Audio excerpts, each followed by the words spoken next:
守護様がついてた、うん、でももうボロンボロンでいつ消えてもおかしくない状態、うん、とは言わないけどガチで歴史上の人物だった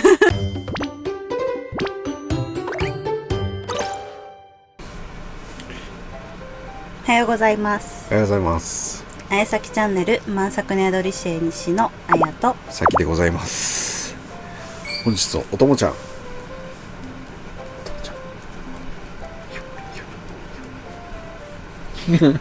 かわいいスヌーピーちゃ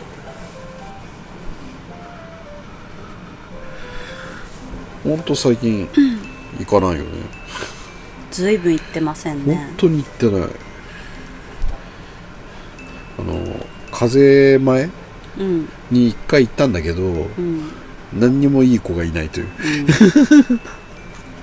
見て帰った見て帰っただけ、ちょっと涼んできただけっていう、うん、なかなか本当に最近ぬいぐるみないよねっていう、うん、お菓子ばっか。お菓子多いね、うん、なんか半分以上がお菓子で、俺、うん、あんまり完食しないからさ、お菓子取ってもしゃあないしって、う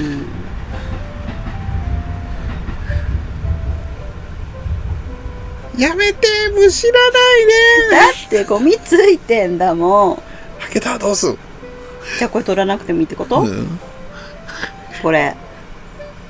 ちょっとだけ、このカリカリ取った方がいいでしょ。先っちょだけで。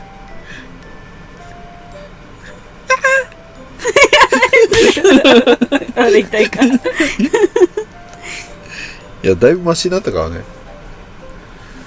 だいぶマシになったからね。うん、ってことで何やるのってことで何やるん今日。ってことでガチャリンコしていきます。もうほんと風邪でずっとサボってたんで、うんうん、ちょっと声が聞き苦しいかもしれないけど、ちょっと勘弁してください。じゃあいきます。じゃん。はい、そろそろ増やす。腕の筋いった。そろなんでやねん。こんなんしたからで、増やす動画を撮らんというか。そう、今度ね、増やす動画も撮ろうか。怪我しないでよ。もう満タイなんでしょう。ああ、まためんどくせえの引いとんの。ちょっと長すぎてこうやって読めるか。喉がやばいのと風邪明けで頭回ってないのを理解してください。そんなこと言ったってこの右腕ちゃんが引いちゃったんだから仕方ないでしょ。うん、なんか言いそびれたら悪いなっていう。昨日さ呼吸法したじゃん、うん、でお腹痛くてしんどったじゃん、うん、ちょっとやりすぎて、うん、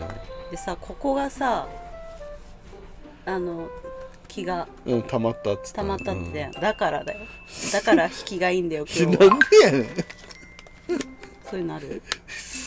運命の引き寄せ。たまたまです。運命なの。たまたま、いきます。先祖がふざけて慰霊碑を壊したせいで大変な思いをした子孫たち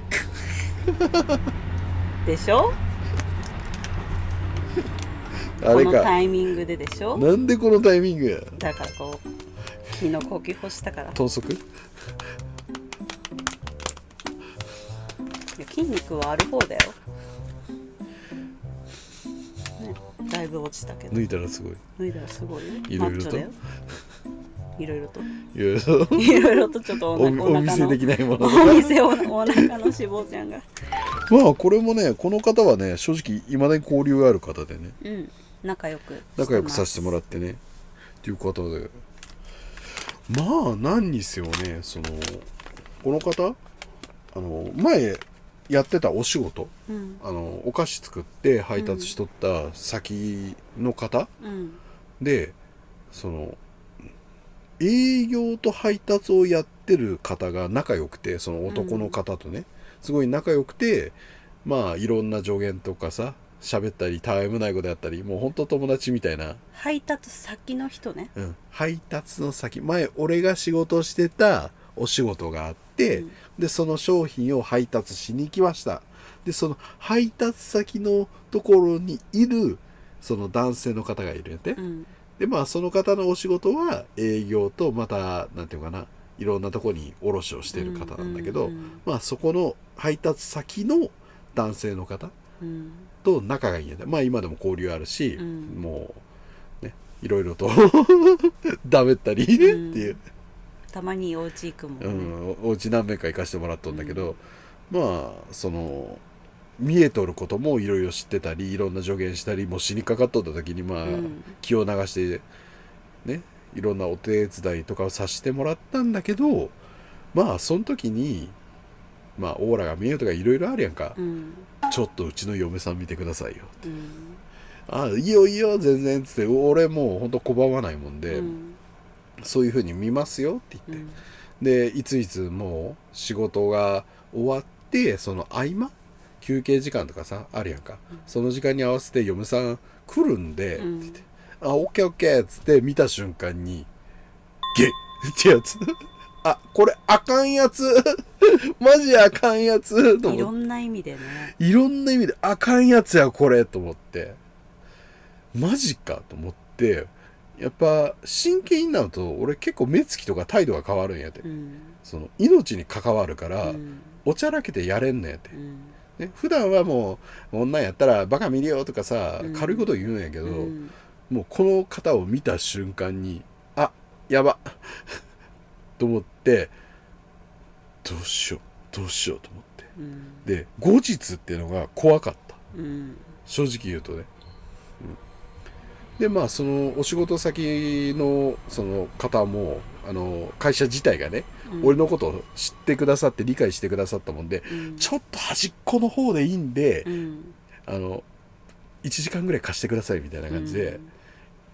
やったんやって、で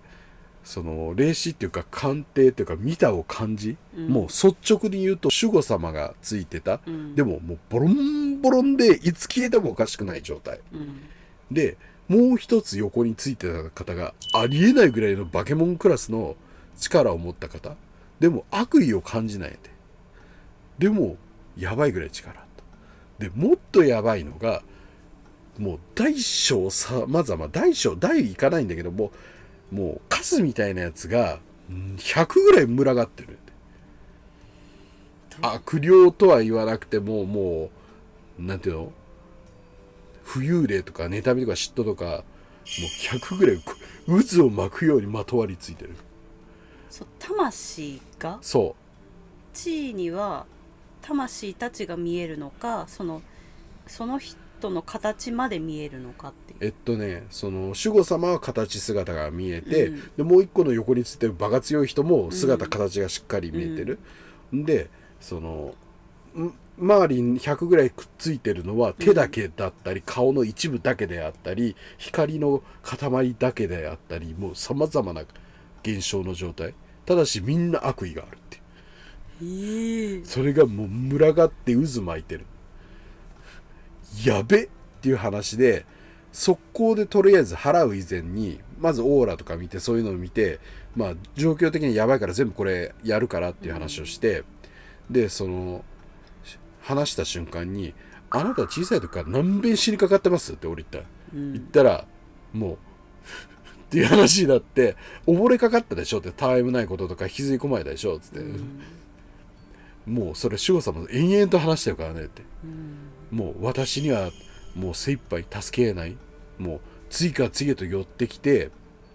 その悪霊みたいな変なものが寄ってきて必死にこの子を殺そうとするから、もう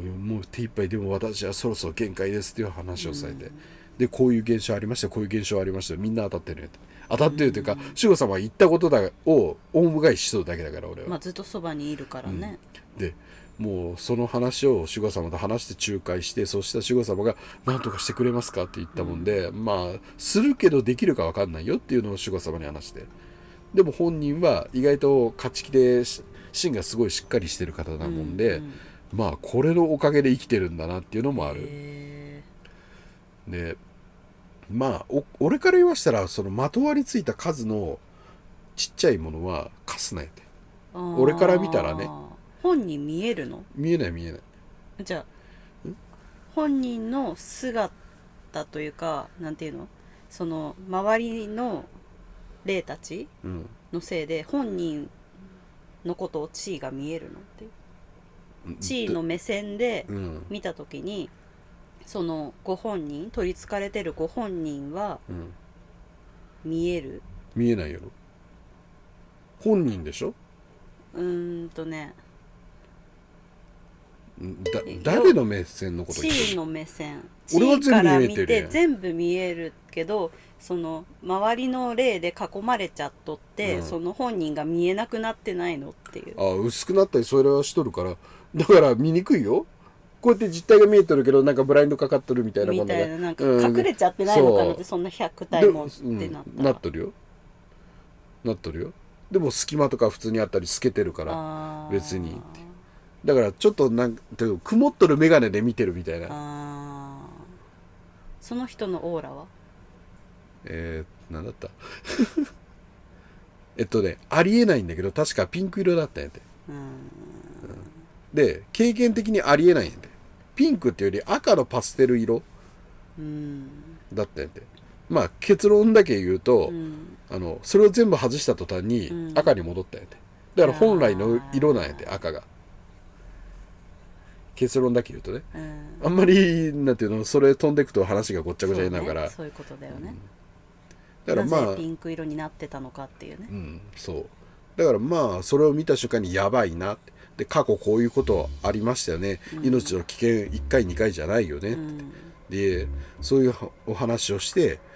じゃあちょっとこれは大変だけど動かないでね、逃げないでね、変な音してでも、もうわめいたりしないでねっていうことをして、でまあとりあえずその雑魚どもを一掃しようと、後ろで構えてる、これが一番怖かったから、で守護様はもう疲弊しかかっとるから、巻き込まれないように 2,3 歩ちょっと離れてって言って、で本来はそんなこと絶対離れないんだけど、話してる途中で信頼してくれて、でなんとかするからちょっと離れてって言って、で空間制御して、でその始めるからっつって、で一瞬でその場だけに局所結界をかけて、もう逃げれない状態にしてね、でその状態で後ろの強い人が何かしたらやばいなと思って、一応釘を刺して、後からやで後からやでってお話をして、でその後その女性ね、その仲良くなった方の奥さんだから女性なんやで、をまあ手をかざしたとして空間制御した瞬間に玉振りの術式があるんだけど、まあ魂に干渉する術式なんだけど、まああんまり細かく言うとめんどくさいし、突っ込まれると説明がめんどくさいからやめるねかなり呪法的にはきつい呪法なんやて、これ玉振りって、魂を揺らす方法って言って、振り分ける的な、振り分ける、玉振りのその振り分けるではない、まあ魂を揺さぶるというかね、要は選別するじゃないけど、試される的な。そうで断りの番数を言って、その時に結界をかけて逃げない、でもこの中でお前らは便乗してるやつがいっぱいなんやて、要は、悪意を持ってるけど便乗して集まってる悪霊っていうか怨霊とか念の塊なんやて、だから今この場で俺が力見せて1つから10まで数える間にこのものから離れるなら今なら見逃したるっつって、ただしその後お前らは消滅だからなって言って、1、2、3って数えて、それに全部言霊との呪いをかけてくれて、でその2って言った瞬間に1匹だけこんなぐらいのサイズなんですが一瞬で逃げようとしてんやて、もうそいつをガシって掴んで、お前はダメってで術式でも掴んだ状態で玉振りの言葉を10まで数えて、そしたらもうほぼね6ぐらいでみんないないんやで。どっか行っちゃったの？そうだから逃げるなら今なら見逃したるっつって。見逃したの？そのバカどもはね、まあはっきり言ったら大したことないんやで。ああそうなんだ。で逃げようとした真っ先2秒で逃げようとしたやつが捕まえた、元凶こいつなんやて。でお前誘導しとるよねっつって、でも冷気と圧力で潰しながら吐けよっつって、分かっとるからっつってで要はこいつの言い分は、こいつはもうすぐ死ぬからみんなで食おうぜ、だからみんな集まれよ、弱ってるからいつか死ぬでみんなで食おうぜってそそのかしてた。そそのかされた方は、まあ野獣馬に近いんやて。悪ではないのそれって。悪意はあるけど、悪になるかって言われたら微妙なとこ。微妙なとこ。手を出してないからまだ、まあ、そっか。口をつけてないから。だからまあ慈悲じゃないけど、今なら逃がしてやるって、その後まあ見つけ次第、今後見つけ次第は消すよ当然、今だって後にやばいの控えてるから。まあそりゃそうだでまあそれで10を数えた後にまあお前は無理だからっつって、死ねっつって、苦しんだむっちゃ苦しんで、つんざくようななんていうの、悲鳴というか甲高い悲鳴。じゃあもう食べちゃってんだ、他の。そうだからまとまりすぎて悪霊が中にいるけどどれか分かんなかった、うまい子小さいんやで、逃げ隠れる、だから完全な卑怯もんやん。ちっちゃくして逃げると。そういや、もともと多分ちっちゃくて知恵も力もあるけど自分で手下すのがめんどくさいみたいな、美味しいとこだけ持ってきたいっていうずる賢い考えのやつやって。もともうそいつはもう姿形はなかった。単なる光の塊だった。そいつどす黒い。普通は幽霊は魂で一応人の形、思い入れのある姿になってるわけやん、そう違うの。でも大小あったり薄れとったりするけど、力が強くなれば変化はできる。変化してそのちっちゃくなっとったってこと。動きやすいから。まあいろいろあるんじゃないの。でその中にも悪霊の気配はあるけどどれかが分かんなかった。要はぐっちゃぐちゃになって、でも真っ先に逃げた瞬間そいつが明らかに強いから逃がさなかったって、俺が。だからそのためにもう両方の手に気を練って掴めるようにしといたって、魂とかで。真っ先にそいつが逃げたで、残ったやつがおどおどしながらどうしようどうしようどうしようみたいな感じで暴れ出す。で数えが増えていく順番にだんだん逃げて、そしたらわーって逃げてった。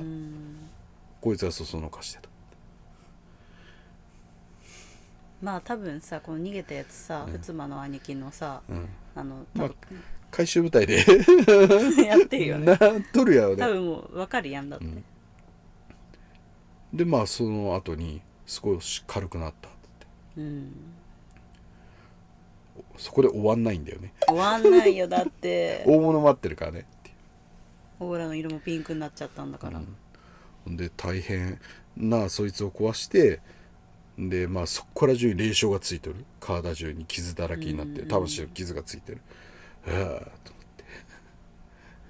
じゃあ本番行くかって思って見上げた瞬間に、もうずっと黙って俺を見とったその大きいね、人が、そしたら素晴らしいって言われて、褒められてさ、で俺が思わず突っ込んだやって嬉しかねえわっつっていや敵対しとるやんもう、一応ね嬉しかねえよっつって、でもう元凶お前だからっつってもう喧嘩してるよね俺、お前のせいでこの方死にかかってんだよねって、でその弱ってるせいで目をつけられて、悪霊につけられて、でなおかつその悪霊がバカども呼び寄せたんだよって、元凶あんただからっつって、でなんだったらやり合うって俺言ってさ、そこで、そしたら向こうが少し黙った後に、考え込んで口を開いたんやて、そしたら身の上話を話しなさいっていきなり、我はこういうものだって、もう幾千年前の昔に我は山の土地神として生まれた治めていた、その何千年何万年前から土地神として存在をしていた、で人の子たちが集まり崇めるようになり、でそこを治めるようになった、で我の力の一部をそこにとどめ封印し、より大地が良くなるように、そういう施しをした。それなのにこの者の先祖が我に勝負をかけ蹴り倒し壊し、その上で宴会をしたと。これは許されざることではないと。小っていうのはおしっこぶっかけたっていう、はい酔っ払った勢いでしょんべんしながら騒いで、はいバカにして怪我してで考え方が良くないと。そう見えてたのかな、どっちが人間側。見えてない見えてない。見えてない大きな石碑を建てた人間が、要はなんていうの、まあなんで建てたのかが分からんけど、やっぱその綺麗なとことかさ、昔の八百万の神々っていう考え方があるもんで、この大地が良くなりました、きっと神様のおかげです、だから慰霊碑建てましょうっていうのが多分通例の流れなのかなって。でそこでバカの若者たちが集まって騒いでぶち壊しましたと。壊しちゃった、でそれが結局慰霊碑だけじゃなくて循環の要だったよ、大地の。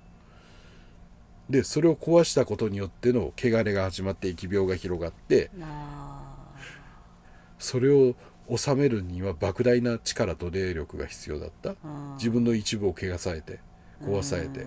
で本体まで影響が出たと。その負債お前らの一族で補えと。で人間にとっての霊力、生命力、気力っていうのは存在するんやて、ただ一瞬で吸い取るとも可能なんやて、死んじゃうけどね、ショック死とかで、でもそれだと到底足らないし罰にもならない、悪いけどお前ら一族末代まで言葉として違うけど取り付きたたる、奪い続ける。でもそこでも優しいんだよね、死なない程度にっていう。それが20代30代前からずっとこの方の女性側の一族でつながってる。その一族でこうなす未来があるこの生命力と霊力を少しずついただいてる。じゃあ過去30数年って言われたけど30数世代って言われたんやて、のいただき続けたけどまだ全然足らないって言われて、じゃああなたにそれを肩代わりをすれば離れるんですかって俺突っ込んだ、ね、要は求めるものは補うための体力と力って言ったから、そうしたら向こうがそれをくだされば全然問題はないが、それをこの世代にやったら全員死滅すると、ましてはそれでも足らないと、足らないよな。もしでその時にじゃあ生産するためには今までの経験上何世代この後必要ですかって聞いた、おそらく200世代は必要。 200？でも足りるかどうかって言われた。ギリギリで奪い続けてもって。今のその女性、またその子供、その孫でも3だから数千年単位だよねって、先祖のバカが粗相したせいで。だからその一族は大体寿命が短いっていう。でもう話が戻るけど、じゃあその力を俺が肩代わりしたら納得しますかって、できるもんならね、おうやったろうだでもうその前に縛りをかけた、お互いにね、これで納得して話を変えることはしないよねって言って、でお互いに縛りをかけた、でこれでもし俺が死んだとしても、それは俺の自業自得だから、俺が契約を持ちかけてるから、縛りだよねお互いの、で向こうは話を互いしない、要は力得たからもっと吸えるなよこせっていうこともするなよっていう、お互いの契約、魂の契約をして、でお互い手をつないで、俺が心力流した、ごっそり持って帰ったねびっくりするぐらい持ってかれ、さすがに本人がさ土地神とは言ってないけど昔土地を治めてたそういう存在だって、土地神だよね今で言う、さすがごっそり持って帰った、ほんの20秒ぐらいかな、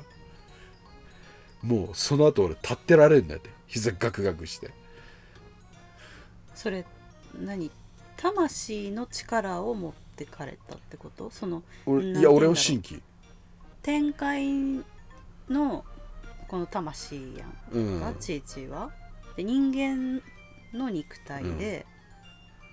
要は自分の魂は天界だけど、俺が作った生成した力や。じゃあそれは天界の力なの？まあ天界の力になるの？俺の力自体がもう天界の力にならん？そうなると、なんか肉体はあくまで入れ物やん。入れ物だからね。そうだから魂として生成したものだから。だから天界の力だから補えるってことだよね。ごっそり持って帰ったって。それでもごっそりってことだよね。だって所詮さ、貯めれる量が人間の器だから。それに高く食っとった。こんなに持ってかれると思わなかった。死んだらどうするの？まあでも許容範囲だったけどね。まあちょっと立ってられんぐらいガクガクして死んどったそしたら向こうがびっくりしたよねって。まさか人でここまであるものはありえんっていう、で質が人とは思えないって言われて。それは人じゃないもん人じゃないからね、生成物が。で予定以上に持ってかれたっていうかさ、予定以上のだって人間の質のレベルの計算をしとったみたいで、向こうがね、量をね、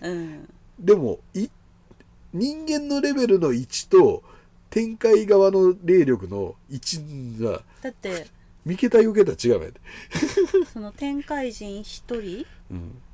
下級の人一人と、その人間で言ったら何千人とかって、何億人、人間なら億対1が同じって感じで、でごっそり持って、要は練ってない状態だから、もともとあったストックだけだもんで、だからしまった、練っとけよかった。要はその前にさ、玉振り使っとるやん。そうやしかも局所結界までかけとるやん。やばいね。ミスったと思った。ちょっと時間を置けばよかったけど、でもその時間がさ1時間ぐらいしかなかったもんで、で向こうも本来はまあ人間のスパンでのもらう分がこんだけだったはずなのに、中身もらった量はこんだけなんだけど質が違いすぎるって、要はガソリンで100もらうはずだったのに廃屋100もらっちゃったみたいなちょっと分かりにくいか。それ大丈夫かな、その後が。向こうが心配じゃない？ちょっとそれに慣れちゃうとさ。だから向こうびっくりして異常にその前世以上に力増してびっくりしとったもん。で返さなくてよいかとか言われてさ、律儀だから返されても困るっていう、出したもんもっていう。返してもらったらどうなるの？それ返還し直さんとかんかめんどくさい。もらえるの？だって相手に混ざっとるじゃん一回。だからめんどくさいからもういいよあげるよってでまあそういうお話をして話の商談がついて、じゃあ我は離れるがこのものはボロボロだけどどうするんじゃって言われて、いやまあなんとかしますよって言われて、でまあその一族に取り付くことはもうこれで完全になしだから、いらんこともう悪いことするなよっていうことをされてさーっと消えていった。はあこれからかって言って、でほっとしてその子は助かったけど、守護様は消え入りそう、肉体ボロボロで魂の霊障がいっぱいあると、さあどうしよう、今のこの力でやるのきついなと思って、でとりあえず緊急的にその本人を保護結界をかけて、ね、で保護結界をかけて強化をかけてで循環をかける、ね、でも守護様はさすがにこの状態じゃ助けれないもんで、今緊急的に治しただけ、応急処置しただけだから、今度ちょっと会った時に裏技使うからねっていう話で、その日はとりあえず終わったんやね、で後日あやかしの里に俺行って、特殊な宝玉をもらってきた。石？水晶というかね、水晶、見たやつだ。そうあれありえないやろ、あれあいつ見たやろ、あれもらってきたエネルギーの塊、寝具と言っていいぐらいね。あんなん見たことない。なんかありそうでないやろ、色合いとなんて独特ので、あれをその方の波長と霊気に合わせて力をそこから据えるように調整した。だから守護様がこれ以上力使ったとしても消費するのはそのね宝玉から力を使うからもう消滅することはないよって。でそれを使っての霊障とか体力の循環を使ってくれればいいってだからその方はもう寿命はガラッと変わったし、あれほっといたら 2,3 年で死んどったよねって。だから俺と出会うために運命的になったよねって。完全にターニングポイントや。そうだから今でも持っとるよって。まあ30年40年最短で3040年は持つ。まあなら普通なら100年200年持つんだけど、守護様がやばかったもん本当に。もうこんな感じで俺見ないとさ薄かったってこと。そう薄くてラグも入るみたいな感じで、それなのに必死に頑張ってるみたいな。もうあれでも守護様が消えたら悪霊にパックンチョだよね。守るものがない。だって払えないもん守護様。だから寄らないでシッシッシッシッってやって。守護さんはどっちだ？女性の方男性の方？忘れたあんまり興味がないんだよね俺。男女どちらか。精霊さんはついとったよ。男性の方なんだ。男性の方だった。まあそんな感じでなんとか助けれたかなって。でその方はまあ未だに交流があってね、ありがたいことにお肉もらったりねでそこ肉もらったんでね、美味しい肉をね、でそのピンクかったっていうのはその土地神様のオーラ。そうオーラとなんていうんだろう、神気か。神気オーラが混ざってたからだからなんていうの、神様とかそこら辺ってさ黄色と白が混ざったような色なんやて、だから赤に黄色と白が混ざったような色、で赤に黄色混ぜると黄色って結構消えちゃうじゃん、ね、まあ結構消えやすくない？オレンジに近くなるけど、でそこに白が入るもんで柔らかくなったパステルっぽく見えた。なるほど。だからこんな色見たことねえなと思ってピンクっぽいっていうかさ、ピンクの主体だったらどんな性格になるんだろうね。さあ前例がないからわからない、だからそれが外れた瞬間にもう赤の情熱、まさにそうだよねって、だって昔言っとらんかった本に生徒会やっとったとか生徒会長やっとったとか、めっちゃしっかりしとるよね、しっかりしてるから、だからまさにそうだよねっていう、だからこれを見た瞬間ピンクって何って俺思って初色やぞと思って、初だよね、今までピンク見たことねえぞと思って、まあそんな感じでね、要はご先祖様の粗相のせいでえらい目にあったと。えらい目や。でほっといたらその一族的にねって、だってあれでもし俺が出会わなければ亡くなってた 2,3 年で亡くなってる、でお子さんが3人おるから、その3人は誰かにつく、結局そうなってくっていう。でそっからまた寿命と力を持ってくから、それあれだね、旦那さんの守護様が強かったからちょっと助けられたっていうのもあるよね。まあここで言っていいのか、旦那さんの守護様誰かって？誰とは言わないけど、誰とは言わないけどガチで歴史上の人物だってびっくりしたで、本人言わないんだよ。やっぱ今と違って写真とかさ絵ってさ結構違うんやって、だから姿形見てもその歴史上の人物かって分かんないって、でも内容聞いとるとあれこれ関係した人ですよねっていう話になってて、でどんどん突き詰めていくと、それわしがやったっつって、わしの仕事やつって、じゃああなたこういう死に方、いや俺そんな死に方してねえよとか言われては何それって言われてさ、だからガチの本当に歴史上の人物が守護様についてそら強えわってそれにも助けられたってことだよね。それの俺に出会うまでその守護様が一緒になって手助けしてたから俺に出会うまで生き延びられたっていう。なんかそのよく奥さんが言っとるのがさ、私はそのちいちに会うために、旦那さんと出会ったからみたいなこと言っとるよねいつも。冗談だけどね。まあ冗談だけどまあ好きだからああいう冗談言い合えるやて。めっちゃ面白いいつも。まあありがたいことでね、だからね今のね粗相がね、まあこれは過去のお話なんだけど、今の子たちがアホなことやって呪われるとかさ、そういう罰を受ける、それがいずれ自分の子供、孫、ひ孫、やしゃ孫、一族行くことは全然あるからねってことだね、だから意味のないとこに慰霊碑はあまり立たないよね。まあ確かに。見栄を張って建てるとこはどんだけでもあるけど、昔のあるやつほど意味があって建てるのは多い。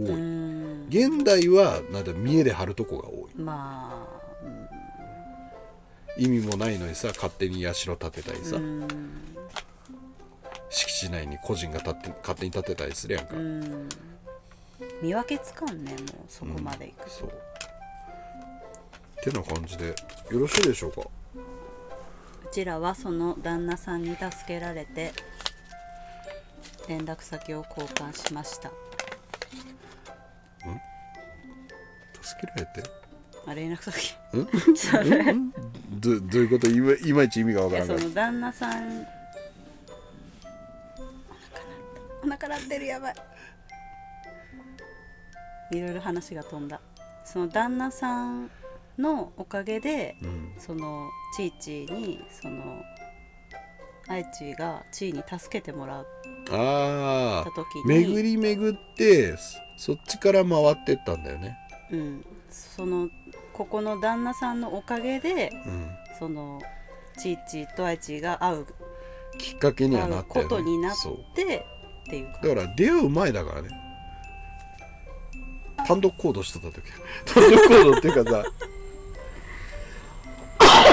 で結局そういうことがその会社でも噂になって、ほんでその人が他のところにお話しして、じゃあこういうこと